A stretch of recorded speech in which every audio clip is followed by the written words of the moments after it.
Hello, everyone. Thank you again for joining us for the JPAL State and Local Innovation Initiative webinar. We're going to go ahead and get started now. And I want to start off with some brief introductions. My name is Julia Chabrier. I'm a policy manager at JPAL North America and the initiative manager for the JPAL State and Local Innovation Initiative. I'm joined here today by Marianne Bates, who's JPAL North America's Deputy Director and also one of the co-chairs for our State and Local Innovation Initiative.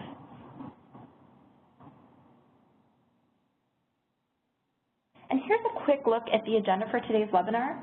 I'm going to start off with a brief introduction to JPAL and provide an overview of the State and Local Innovation Initiative. And then I'm going to turn it over to Marianne, who can provide some examples of randomized evaluation in practice.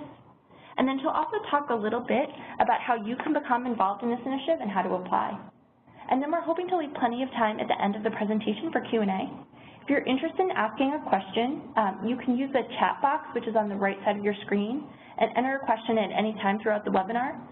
We're going to pause at least 20 minutes before the end and try to get to as many questions as possible. I'll also note that this webinar is being recorded, and we'll post the webinar recording and the slides on our website after the event, so you can come back and reference that if that's useful. So I'll start with a brief introduction to JPAL for those of you who are not familiar with us. JPAL stands for the Abdul Latif Jameel Poverty Action Lab, and we were founded as a research center in the Department of Economics at MIT starting in 2003. And you can think about JPAL as being primarily two groups of people. And the first is a network of affiliated researchers who sit not just at MIT, but at universities across the world. And what JPAL researchers have in common is that they use randomized evaluations, which are also known as randomized controlled trials, to answer questions that are critical to poverty alleviation.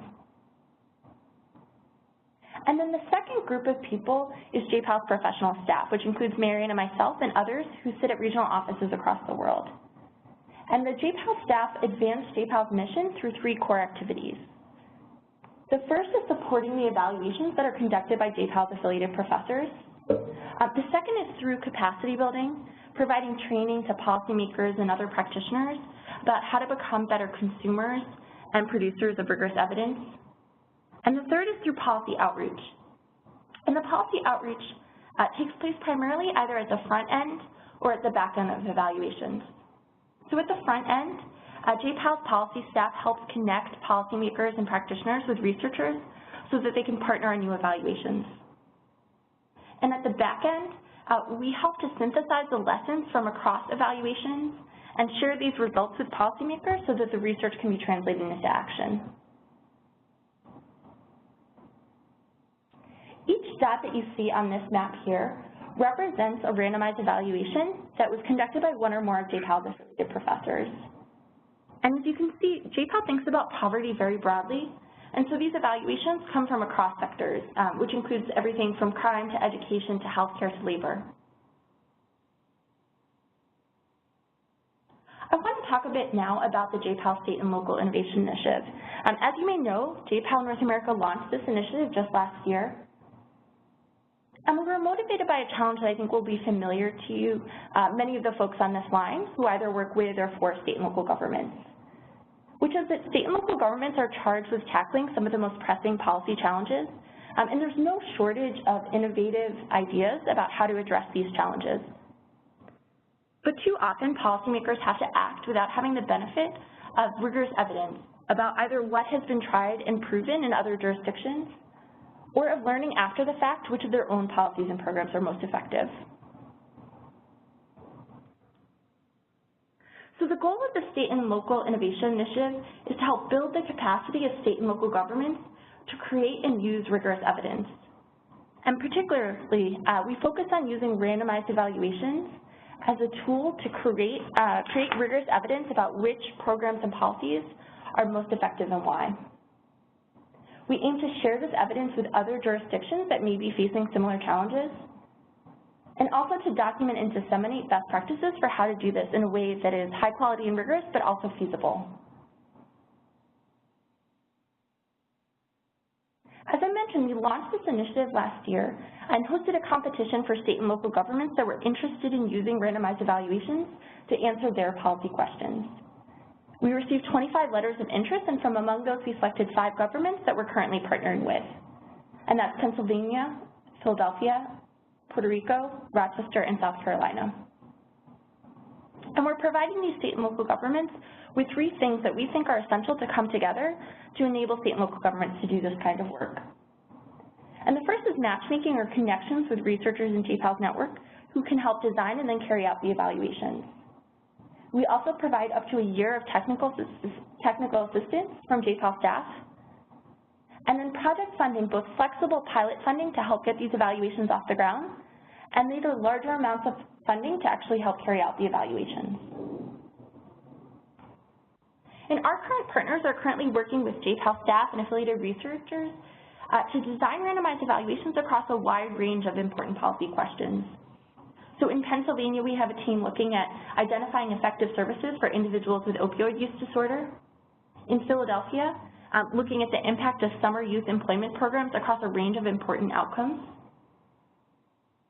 In Puerto Rico, looking at a pilot program to help encourage steady and formal work among participants in the Commonwealth's TANF-C program. In Rochester, looking at an innovative mentor and navigator program to help adults attain self-sufficiency. And finally, in South Carolina, helping to better understand the impact of assignment to different insurance programs for Medicaid enrollees. So that's a high-level look at some of our ongoing work. I'm going to turn it over now to Marianne Bates, who's JPAL North America's Deputy Director and one of our initiative co-chairs, who's going to talk in more detail about a randomized evaluation that's ongoing right now in partnership with the state of South Carolina. Great, thank you so much, Julia. As she mentioned, my name is Marianne Bates. I'm really excited that you're joining us for this webinar today. And I'd like to do 2 things in this next section of the webinar. So the first is that Julia mentioned the evaluation we have ongoing in South Carolina, and I'm going to go into that in a little bit of depth so that you can see a specific example of what it looks like in practice when a research team partners with a government and with a nonprofit service provider to together build a randomized evaluation into the scale-up of a program that had already been in place. So I'm going to walk through that example in a moment. I'll also mention a couple of creative examples where randomized assignment was built into a number of different programs in a way that was a little more creative than is typically thought of, to help us think of a few concrete examples of how this can be done in practice. And then we'll wrap up with more details on how to apply before going to the Q&A. So the South Carolina project is in partnership with the South Carolina Department of Health and Human Services. I should mention specifically the director of the department, Christian Sora, has been a really visionary leader in this project and in pushing for the Pay for Success initiative and our evaluation. And the evaluation is, we're doing this in partnership with the Nurse Family Partnership, and it's a part of a Pay for Success initiative. I'll describe in a moment what that means. I also wanted to acknowledge my co-collaborators on this research project, including specifically Kate Baker, who's the principal investigator of the research study and is at the Harvard School of Public Health. So as Julia mentioned, South Carolina is one of the partners that we selected in the first round of our initiative last year. This study actually predates that initiative and provided a foundation for some of the collaboration that we're having with the state more broadly. Many of you might be familiar with the Nurse Family Partnership. It was started by a pediatrician named David Olds multiple decades ago. And it's a really interesting story in the evidence-based policy landscape here in the United States. So the basic idea behind the Nurse Family Partnership is that it's a nurse home visiting program. And Dr. Olds designed this program centered around a relationship that's built between a nurse and a first-time mother who's low income, and they build a relationship through the course of home visits that occur both during that pregnancy and in the first 2 years of the child's life. And the goal is for that relationship between the nurse and the mother to provide the foundation for sharing information that can empower the mother to make choices and make the best choices for herself and for her children. And this, the nurse-family partnership was evaluated through randomized controlled trials, or randomized evaluations, in 3 different sites over the last few decades in both urban and rural and with different populations. And in all 3 cases, the randomized evaluations found significant positive effects of the program on the health and well-being of the children and the mother. And this has played a role in really unlocking both public dollars and dollars from foundations and philanthropies for scaling up the nurse-family partnership across the United States and in international locations as well. The images I have on the right of the slide here from the Coalition for Evidence-Based Policy and a couple of other publications like Ron Haskins' book, Show Me the Evidence, tell the story of how evidence played a role in this, and I highly recommend those. So let's go to the context in South Carolina specifically. The Nurse-Family Partnership had been working in South Carolina prior to the start of the study in 9 different implementing agency sites across the state. And we're serving just under about 600 mothers each year. But that was far, far less than the number of mothers who would potentially benefit from a program like the Nurse-Family Partnerships in the state. And so the state and the Nurse-Family Partnership came together for this Pay for Success initiative with the goal of better serving at-risk families and doing 2 things. One is to scale up the program across the state and to build evaluation and a Pay for Success component into that so that we can learn. And we can learn in 2 ways. One is learning for the Nurse-Family Partnership so they can learn how their program is working and what and for whom. And also learning for the state. So a priority for the state of South Carolina is driving resources towards high-impact preventive programs that can improve health outcomes and other outcomes. And from my perspective as well, I think one of the most exciting things about this project is that it provides an opportunity for learning not just for the Nurse-Family Partnership and for the state of South Carolina, but across the country as well. There are many different programs on home visiting programs, care coordination programs, programs working with young mothers who could learn from what we'll be measuring in this evaluation in South Carolina. Another element to this is that the world today and in South Carolina is a very different context from the original evaluations that were done of the Nurse-Family Partnership, and so it will help us to learn what's the impact today at scale in a new context. I should mention this is a collaboration between many, many different parties. So I've already touched on the fact that this is a collaboration between the government, between philanthropy, and the nonprofit, the Nurse-Family Partnership. JPAL is acting as the independent evaluator for the Pay for Success project behind this. And I won't go into this in too much detail, though feel free to ask questions at the end if it's of interest. The basic idea behind a Pay for Success project is that an outside entity, in this case philanthropists, provide the initial investment in funding the scale-up of the program, and then depending on the outcomes that are measured as a part of the Pay for Success project through our evaluation, the state of South Carolina can then make success payments if the outcomes are met. And as I mentioned, this is something that has brought together many different entities in South Carolina for what I think is an incredibly exciting project. So let me talk next about how we actually are building an evaluation into this program. We started, before we got to the actual design phase and the launch phase for this evaluation, we started with a lot of in-depth conversations with the state, with the Department of Health and Human Services, and with the Nurse-Family Partnership to understand their priorities. And I'll just mention 3 here and then connect those to how that informed the evaluation design. So one priority that the stakeholders had for this is that the evaluation be a randomized evaluation, that randomized assignment be built into the program as it's scaled up. And I'll talk more about why that is in a moment, but it was very important to all the partners that we would be able to measure the causal impact of the program very rigorously. So that was one priority. Another priority was to minimize the burden of the evaluation. And by burden, I mean both the overall cost of the evaluation and the follow-up burden for the mothers who are the participants in the study, who are being served by NFP. So there was a desire to minimize the amount of original data collection that needed to happen in following the mothers and asking them to repeatedly engage in surveys. So I'll talk about how we're using existing data already collected by the state of South Carolina to measure the impact of this. So in addition to the priorities of randomization and minimizing the burden of the evaluation, another priority was that the nurses who are in South Carolina and who have a depth of experience in working with the population that they're serving and working with the population that's served by the Nurse-Family Partnership, the priority was that those nurses be the ones who interact with the study participants, not the research assistants hired by JPAL.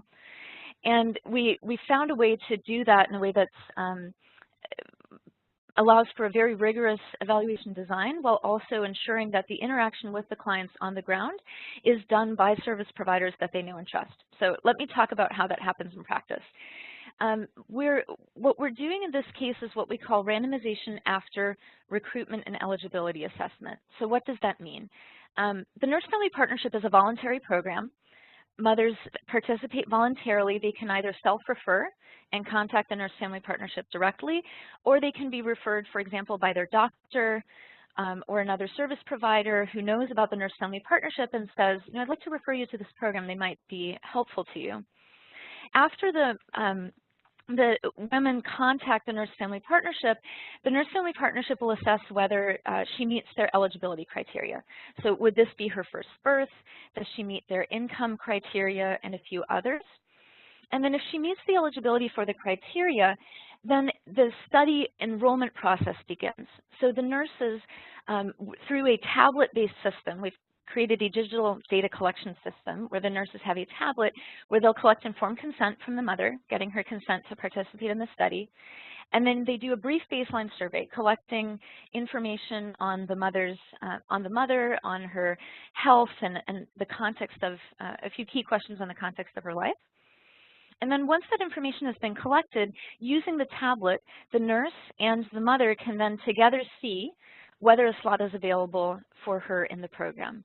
So the randomization happens on the spot through the tablet and reveals whether a spot is available for the mother or not.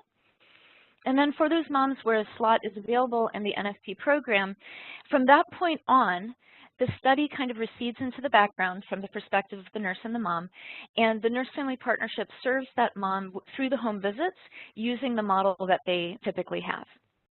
So the overall scope of this study is that we'll enroll approximately 6,000 mothers into the study over 4 years.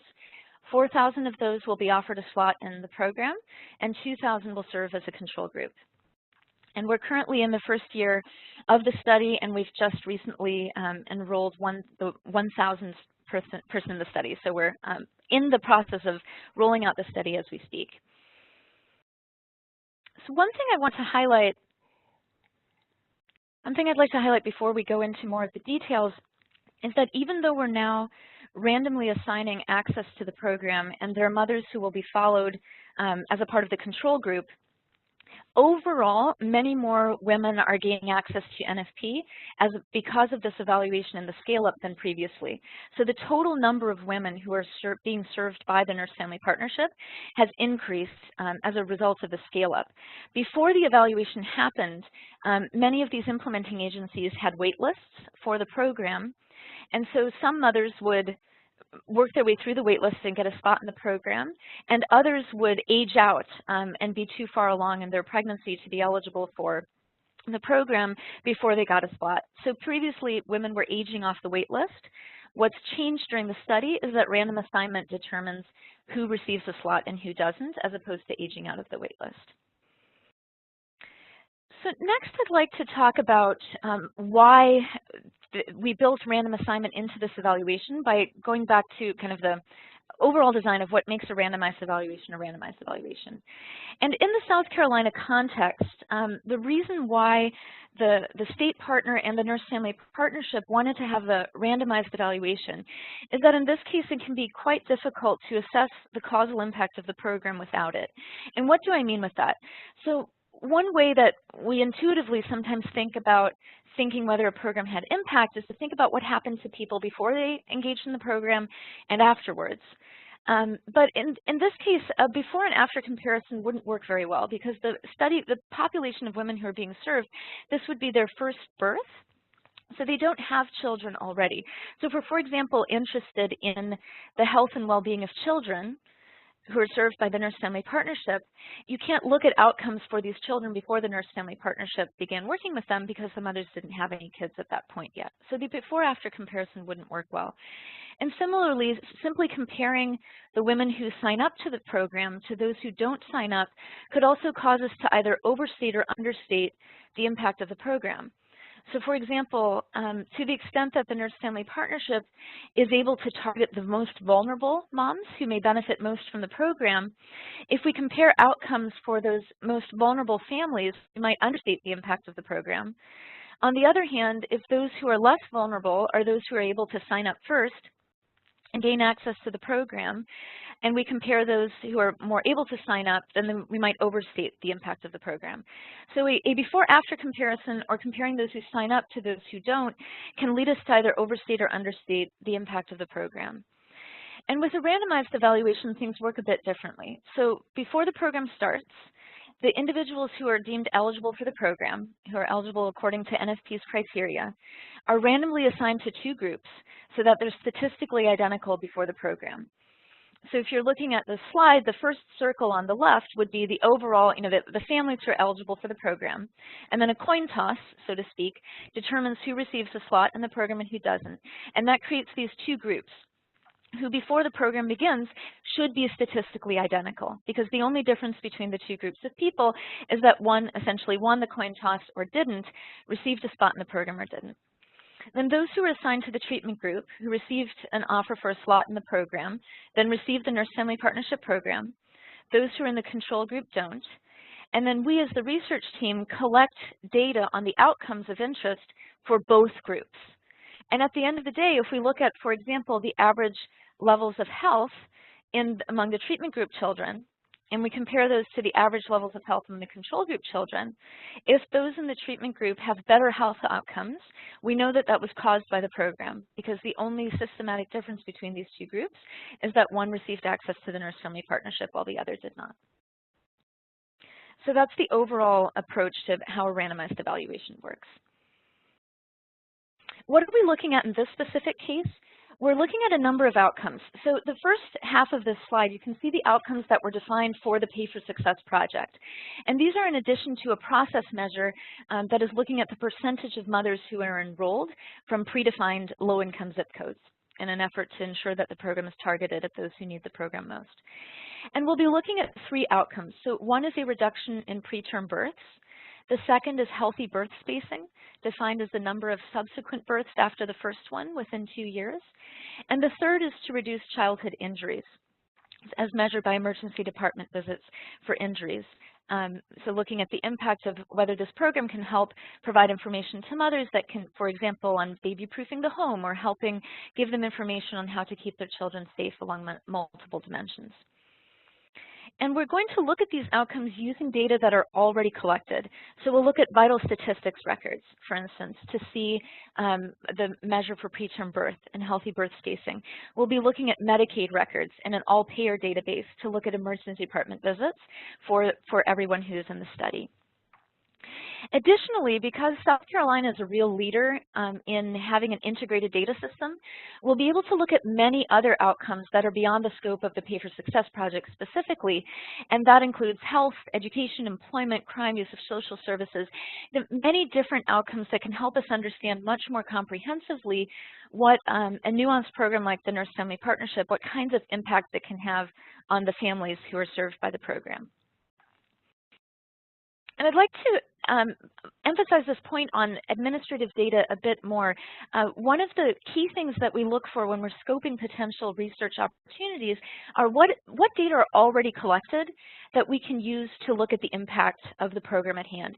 And administrative data, as compared to conducting a new survey, can have a number of advantages. So what I mean by this is the difference between us saying in South Carolina, we're going to look at hospital records and vital statistics records to see what these outcomes are, as opposed to saying we're going to try to follow all 6,000 mothers over the course of a number of years, find them, and survey them to see what their health outcomes are and ask them questions about their lives and the health of their children.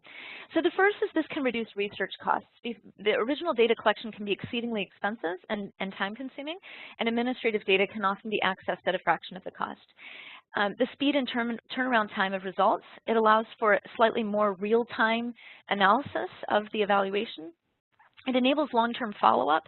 Some of the most exciting evaluations that I've read are ones where years down the road after evaluations have been done, researchers gather administrative data and follow up those original study participants to see what happens once these kids start going to high school, what happens when they start entering the workforce. Does this have a long-term effect on their lives? And it can improve the accuracy of findings.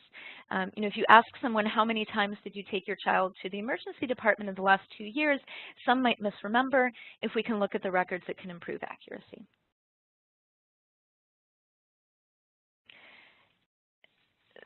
So I'll pause there on the story in South Carolina. Happy to answer more questions about it at the end if that's of interest. Next, I'd like to talk about a couple of other examples where randomization was built into the rollout of a program or an existing program in a creative way to help us think about what might be possible.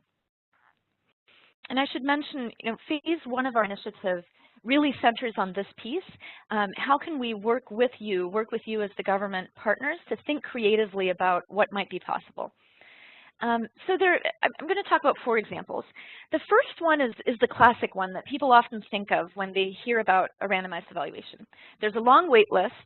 Not everyone can be served. There's some financial constraints or logistical constraints such that not everyone can receive the program.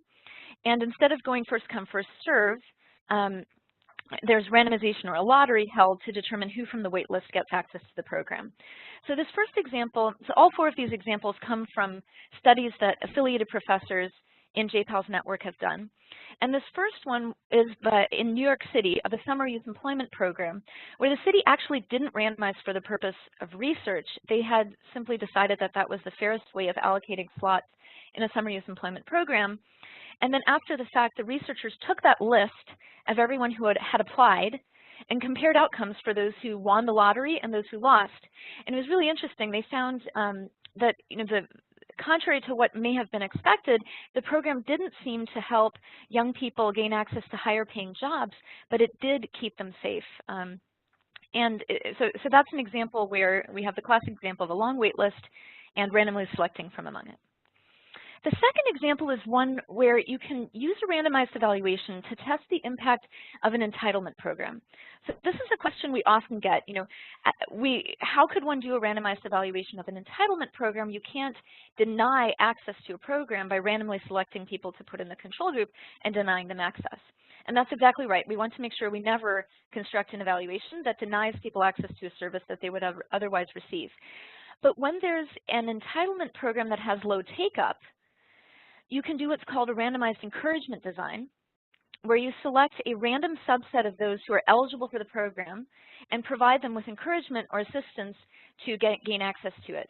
So in this case, it was the Weatherization Assistance Program, which is a federal program that provides assistance to low-income families who, for example, want to insulate their homes to improve energy efficiency. And it's a program that had relatively low take-up, and so the randomized evaluation selected a subgroup and helped them apply for the program, and therefore was able to measure the impact of an entitlement program without ever denying access to the program to anyone. The third example is when you can measure the impact of a new component added to an existing program. So in this evaluation, H&R Block was already running a program that provided tax assistance, tax preparation assistance to low-income families. And a random subset of those families received an additional bonus program. And that bonus program was help in filling out the FAFSA. So this was helping families fill out the forms that would give them information on how to get federal aid for attending college, and then the researchers were able to measure the impact of this assistance in filling out the FAFSA and found that it not only helped these children apply to colleges, but also had effects on enrollment. And the results of this study helped influence decisions the federal government made in simplifying the FAFSA form. So the impact here was the kind of the marginal benefit of adding this FAFSA bonus program to an existing program. And then the fourth example is one we get a lot of questions about too. And the question we get is, okay, I'm interested in a rigorous evaluation. I see the benefit of a randomized evaluation, but we target our program and we have a sense of who might benefit from it most, and I want to be able to target my program to those who will benefit most. I don't want to leave that up to chance. So what we can do in some cases like this is what we call randomizing in the bubble. So in this case, a college scholarship program wanted to understand the impact of their scholarship program. But they said, look, we don't want to just take all of the applications we get for the scholarship and randomly select who gets the scholarship. We have some sense of who might benefit more from the program and who might benefit less. And so what the research team did in working with them is to say, follow your normal process of identifying who you think would benefit most from the scholarship and who you think might benefit least. And then they created 3 groups of applicants. One group where the college scholarship program felt very strongly that they would definitely benefit from the scholarship, and everyone in that program got the scholarship. And then there was another group where they weren't sure. This was the group where in the past, those who administered the scholarship had said, you know, it's really a difficult decision where you're looking at these applications and it's really hard to tell to whom you should give the scholarship. So that was the second group, and that's the group within which the randomization happened. And then the third group was those that the college scholarship program identified as those they believed would benefit the least. So the randomized evaluation happened only for that subset of students who had applied, where the college scholarship program was kind of on the fence and they had a hard time deciding might they benefit or not. So it helped them measure the impact of the program rigorously while not giving up on the sense of being able to target the program as well. So sometimes you can do both. You can both target the program and build randomization into a subset of the targeting. Next, I'd like to talk about something really important too, which is when does a randomized evaluation not make sense? So as Julie mentioned at the beginning, JPAL focuses exclusively on randomized evaluation. That's our niche, it's our specialty. But it does not always make sense to do a randomized evaluation. It's not always appropriate. It's not always the most appropriate form of evaluation for a given circumstance. So when does it not make sense? First, when the program's too small. If the sample is too small to pick up a reasonable impact, we want to make sure that we don't run an evaluation with a sample size that's so small that at the end of the day, if we don't pick up a statistically significant impact, we can't tell is that because the program really didn't work or because our sample size was just too small. So it's important to have a large enough sample size. The second is if it's too early. So if a program is still ironing out a lot of logistical implementation things, we don't want to invest in doing a very rigorous evaluation and put all of that effort into that when at the end of the day we might say, well, it didn't have an effect, but we don't know if that's because this approach is actually not effective or if the logistical implementation challenges prevented it from having an effect. The third is if it's too late, if everyone is already served who is eligible and no randomization was built in. We often get calls from governments or from service providers who say, you know, we've just ran this program for the last 3 years. We'd love to have you come and measure the impact of it. And unless they built a lottery into that, the retrospective evaluation isn't possible as a form with randomized evaluation. And then the fourth bullet point is when a positive impact has been proven in a similar context rigorously, and we have the resources to serve everyone. You know, if we're already confident this is a proven program in the context that we're working in, and there are no resource constraints, we should just scale up the program and not do an evaluation just for evaluation's sake. I will say though, the fourth bullet point I've found to be extremely rare. There are nearly always either resource or logistical constraints, which mean that not everyone who could potentially benefit is being reached. So next I'll walk through how to apply. Our program, our initiative is a two-phase competition. So in phase 1, the state and local governments can apply for technical support for up to 1 year, flexible pilot funding for up to $100,000, and matchmaking with JPAL's network of researchers. As Julie mentioned, we have economists and other researchers at a wide variety of universities whose work spans many sectors, and we can help you find researchers whose interests match with the questions that are priority for you. And then in phase 2, governments who have partnered with a researcher from JPAL's network through our initiative can apply for additional funding in the range of $250,000 to $500,000 for the full evaluation funding. And we're inviting letters of interest now. we define poverty alleviation very broadly, so we welcome ideas across a wide range of sectors, including education, employment, healthcare, crime, housing. And to apply, submit a 3 to 5 page letter of interest describing the policy question or challenge that motivates your application, your efforts to address the program. So what are the programs that you are running or that you would like to run to address the challenge? How would new evidence help you? How would you use evidence that would come out of this evaluation? And your experience with or interest in randomized evaluations. So do you have any ideas on how you might be able to build randomization into the rollout of your program already? And the timeline for this moving forward, I want to highlight a couple of things. First, on January 12th, we're hosting a convening, which is going to bring together a lot of the entities were selected in our first year, policymakers and research pairs who are working on issues on youth, health, housing, and I think it'll be a really exciting opportunity to see more of what I talked about today in practice and hearing directly from the policymakers who are involved. So that's January 12th starting at 1 p.m. Eastern, and if you go to the website listed at the bottom of this slide, you'll be able to watch the live stream. So we very much hope that you'll join us for that. The deadline for letters of interest is February 17th. After that, we'll invite finalists to submit full proposals and then select the next round of partners for our initiative and announce that in May. So feel free to go to our website for more information. And I also want to emphasize, we're running this initiative as a means of learning which state and local governments are interested in partnering with us, and we very much want this to be a conversation from start to finish. So please feel very free to reach out with questions even before submitting a letter of interest or afterwards. Please don't feel that you need to wait until submitting a letter of interest to understand more, to ask us questions. So we very much welcome your contacting us and talking with us.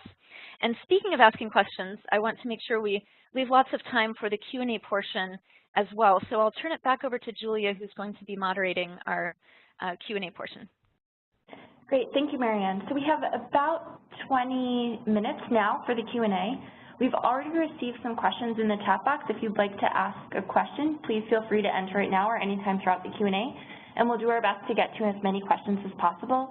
If we're not able to answer your question during this time, we'll try to either follow up with you directly or include your question in the Q&A that we post online. I'm going to give folks a few minutes to start entering their questions, and while we do that, I actually wanted to start off with a question for Marianne that has come in already in the past, and that I know is probably top of mind for many of the folks who are on the call, which is, what is it exactly that JPAL is looking for from its potential partners, and what does it mean to partner with a researcher from JPAL's network? Thanks, Julia. So this is a question that we got quite a lot last year, and it's kind of, what can you expect from us, and what are we looking for in partnerships? So from the implementing partner side, and by that we mean both the government partner, and very often there's also a service provider who's actually directly providing a service, a willingness to better understand the impact of a program. So we don't know in advance what our evaluations will find. Will we find an impact? Will we not? Along which dimensions? And an openness to really wanting to understand the impact of the program is really important. The second is working at a sufficient scale to detect meaningful changes in outcomes. This is the sample size piece that I touched on a few slides ago, where there are oftentimes very innovative programs that are just operating at too small a scale for this approach to be useful. And then the third is willing to think creatively about incorporating evaluation into program operations. So this is getting at the willingness to embed random assignment into some program operations and thinking creatively with us and with the research teams on how to do that in practice. And the last is facilitating access to data. And sometimes that means, as in this case of South Carolina, working with the entities within the government to gain access to data across different departments and agencies. In other cases, when working with a service provider, they might not house the data that we're looking at for outcomes, and it's jointly approaching the entities that do have access to this data. And then from the research partners, what can you expect from us? So you can expect that the research teams respect the partners' priorities and determine overlaps with own interest. Sometimes this takes multiple tries, where we introduce you to multiple research teams to find ones where their interests overlap with yours. working with the partner to assess the feasibility of evaluation, willing to think creatively about designing evaluation to address practical concerns, like I described in South Carolina, where we try to start by listening and saying, what are your constraints? Is there a way for us to work within those and be as flexible as possible while not sacrificing any of the rigor of the evaluation? And the research partners can help navigate institutional or legal obstacles to data. Sometimes the data transfers to universities because of their data security systems they already have in place can actually be easier than using data in other more typical ways. So that's kind of an overview, and I'll turn it back over to Julia for the next question. Great, thanks. So I'm going to start with a logistical question that a lot of folks have asked, which is about the slides and the PowerPoint becoming available online. So yes, we are recording this webinar, so the audio will be posted online, as well as the slide deck. It will probably take about a week or so to be posted on our website, but you should be able to log on after that and download the slides or share them with anyone who might be interested. Another question that has come in is about whether folks that are already working with researchers, perhaps at a local university, can apply to this initiative. So as Marion and I mentioned, this initiative is about providing a package of supports to state and local governments that are interested in doing evaluation. So some of that is funding, some of that is technical support from JPAL staff, and then some of that is matchmaking or connections with researchers in JPAL's network. So we're looking for state and local government partners that are interested in that full package and not just one piece. So if you're already working with a research team and you have all the researchers you need and you have all the technical support you need and you're just interested in funding, then this initiative is probably not the best fit. If you are already working with a researcher but are interested in perhaps getting connected to additional researchers as well, then you should feel very free to apply. And if you have questions about where you fit in there, feel free to contact me and we can talk about it in detail.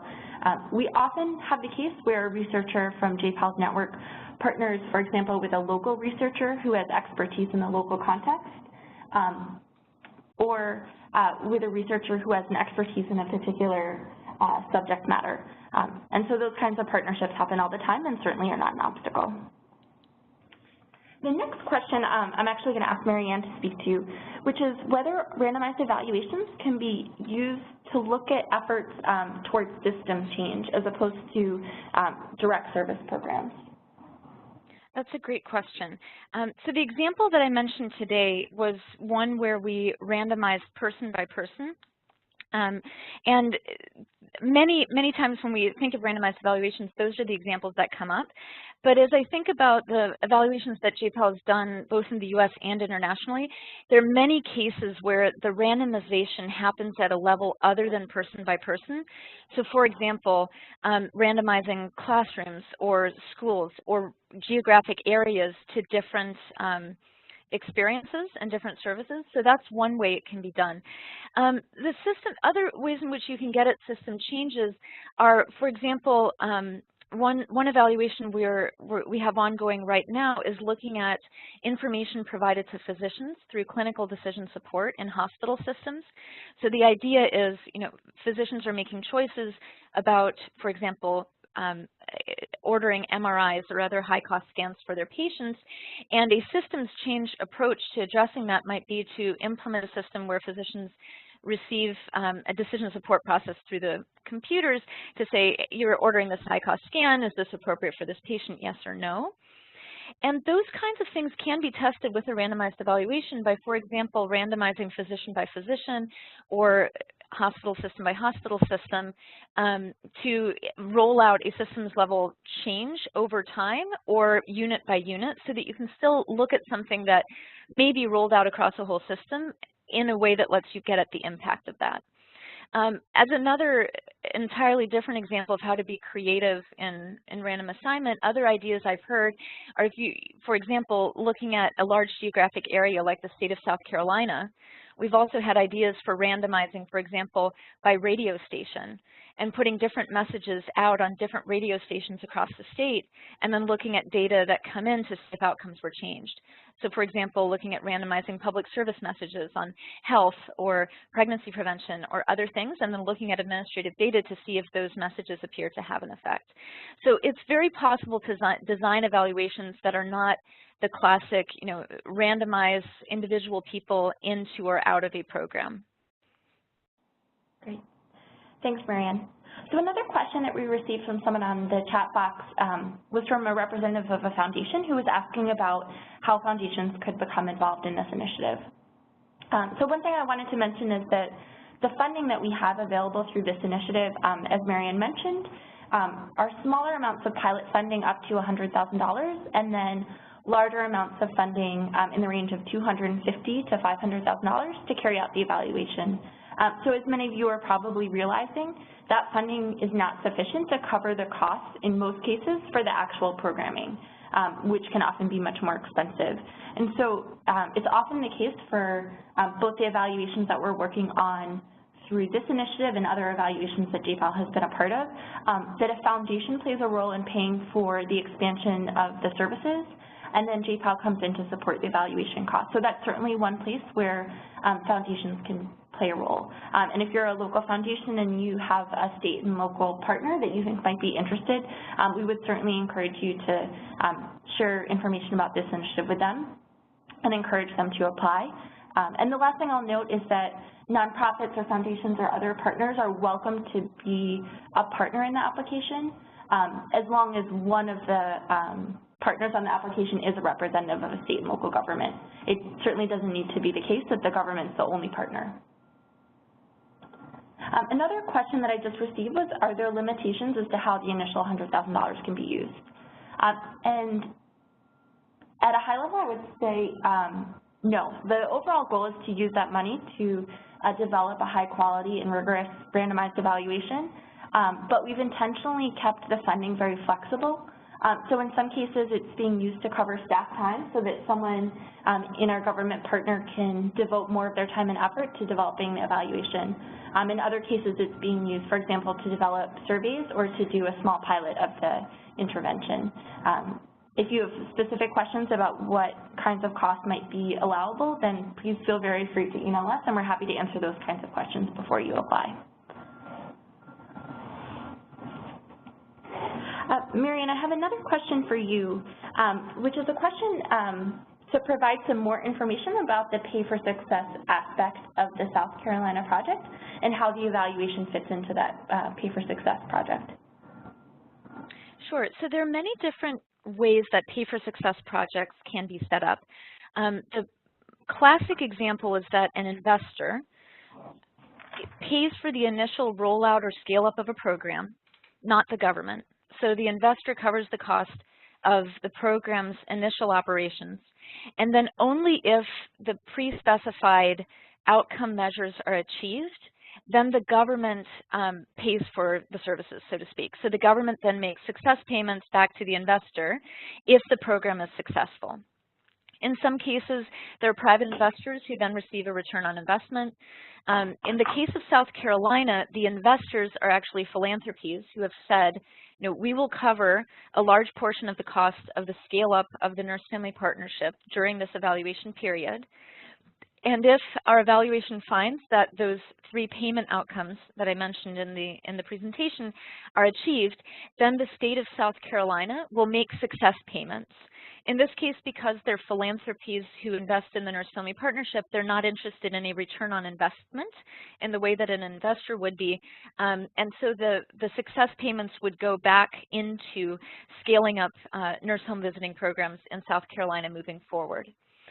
The specific context of South Carolina has one additional component that is a bit separate from the Pay for Success project, but is connected with it, in that the state received a waiver from CMS to use Medicaid funding to cover a portion of the home visits during this period of the evaluation and the scale-up. So using some of the Medicaid funding to pay for nurse home visiting services, and that's also a component of this Pay for Success project. So because we are measuring it with a rigorous randomized evaluation and it's a part of the Pay for Success project, CMS felt comfortable providing a waiver during this period to provide the Medicaid funds as well. So that's kind of the overall overview of how the Pay for Success project is working. So JPAL's role in this is to be an independent third party, independent of the state, independent of the nurse-family partnership, to measure the impact of the program on those three outcomes and then provide that information to the state and the nurse-family partnership and all of the project partners so that they can determine the success payments. So that's in a nutshell. We have a lot more information on this that we're happy to email you, or if you Google, JPAL in South Carolina or search for South Carolina on our evaluation database online, you can also go to an evaluation summary that links to more information about the study. Great, thank you, Marianne. So another question that came in through the chat box was whether it's better for a jurisdiction to submit multiple ideas in their initial letter of interest or just one. And so I'll say here two things. One is that we certainly don't expect that when you apply with a letter of interest that you'll have all the details figured out about exactly which question you'd like to answer and what the randomized evaluation will look like. So with many of the governments that we're working with right now, they did come in with several different ideas, and then the evaluation that we're discussing has shifted over time based on initial assessments of feasibility and things like that. That being said, the letter of interest is only 3 to 5 pages, and it's helpful to get some detail about both the challenge that you're thinking of addressing and the program or policy that you're interested in evaluating, as well as any initial thoughts you have on what an evaluation might look like. So if you try to include a number of different ideas, I think sometimes it's hard to also include all of the relevant details. So if you have a number of ideas you're thinking of, what I would encourage you to do is to reach out to us, and you can reach out to me specifically before the application so we can begin talking through those ideas. And one of the things that JPAL staff can do is help you think about which of those might be the best fit for a randomized evaluation, and then you can apply with that. And then once we get through the selection process, there's lots of flexibility in terms of changing your mind or modifying those initial ideas based on what makes the most sense. And Julie, if I can just add a little bit to that as well, our goal overall with this initiative is to build a long-term partnership and relationship with a state or local government. And so to the extent, I think what Julie was getting at with the multiple ideas part is that it's often the case that the initial idea that begins our conversation may not be feasible, or another one might be even more exciting. And so it is helpful to get a sense of whether the entity that's applying has multiple programs and multiple policies that are under their leadership, so to speak, that they could work to build an evaluation into. So that's giving us a sense of kind of the broader number of questions that you could potentially explore, while also leaving a little bit of space to go into one in enough depth that we can understand the context well, would be ideal. But as Julie mentioned, with all of this, feel free to call us, talk with us, and we can work through it with you. Great. So one quick question that we received was about selecting state governments versus city governments or county governments. So as some of you have noticed, we funded 2 state governments, the Commonwealth of Puerto Rico, and then also 2 city governments in the first round. And that certainly isn't reflective of a preference for one kind of government over the other. And we're welcome to applications from all different forms of state and local government. So that includes state, cities, and counties, and different agencies within each of those. And if you have a question about whether or not the government that you work for would qualify, please feel free to email us. But at a broad level, we're interested in applications that have an interesting policy question and a government that's interested in using evaluation to answer that question. And the specific form of the government is not a limiting factor there. Marianne, I'm going to come back to you with another question about the nurse-family partnership evaluation, which is about whether the fact that the nurse-family partnership is being evaluated, in this case using a randomized evaluation, means that the program is denying service to individuals who would otherwise be qualified to participate. That's a great question. So the answer is no. We're actually serving more women during the scale-up and evaluation period than the Nurse-Family Partnership was serving previously. So previously they were operating at a much smaller scale. Overall, the number of women who are being served has increased. So it's not that this was a program that was already reaching all of the women who were eligible for it, and now we're telling a subset of them you can't have access to this anymore. It's rather the case that many hundreds and hundreds of women more are eligible for the program than they have capacity to serve, and we've increased the number of women who can get services during this period. What has changed is how that is visible to the Nurse-Family Partnership. So previously, they weren't able to serve everyone who came to them and signed up, but those that they couldn't serve aged off of the wait list.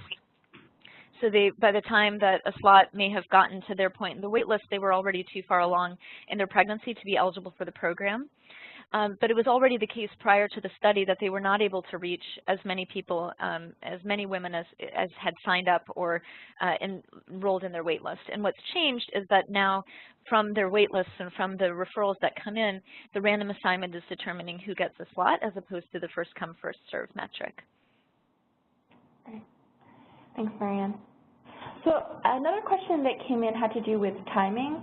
First, whether this will be the only round of this competition, and then secondly, what's the timeline for folks who want to participate in the first phase? So with regard to the first question, this is the second round of this competition for state and local governments that are interested in the technical assistance, the matchmaking, and the funding. And we're hoping to hold, or planning rather, to hold at least one more round next year. So if this is something you're thinking about but you're not ready to apply, there will be another opportunity. And then secondly, in terms of timing, as it was shown on the timeline slide, we're going to be announcing the selected winners for this round in May. And then we'll be providing them with up to a year of technical support to help them to develop evaluation. So that's the general timeline, and we're looking for folks who are relatively ready to get started when that selection happens in May. But that being said, the timeline from there is relatively flexible. So thinking about the current group of participants, we had some state and local governments that were relatively early in their thinking about a randomized evaluation and are very much still in the stage of assessing the feasibility of different options. And then we had some other governments that had already done quite a bit of thinking about what a randomized evaluation would look like when they applied, and will actually begin piloting their evaluation in the next few months. And so please feel free to apply, whether you're very early in your thinking or if you think that you might be ready to actually carry out an evaluation in less than the one-year time frame that we've laid out. So I'm going to pause there because we're coming to the end of our hour. So thank you, everyone, for taking the time to participate in this webinar and for submitting these very thoughtful questions. If we didn't get to your question, we'll try to follow up with you afterward via email if you registered with your email address. And as I mentioned, we'll also be updating the Q&A that's posted on our website. If you haven't seen it there, we already have a collection of some frequently asked questions and answers. And then if there are other questions that you'd like to run by us, please feel free to reach out. Marianne's and my email is on this slide. And then we also have a link to our website, which is povertyactionlab.org/state-and-local. And finally, as I mentioned, the recording of this webinar and the slides should be posted on the website shortly. And once they're there, please feel free to share them with anyone you know who might be interested. So with that, thank you all again for joining us, and have a great day.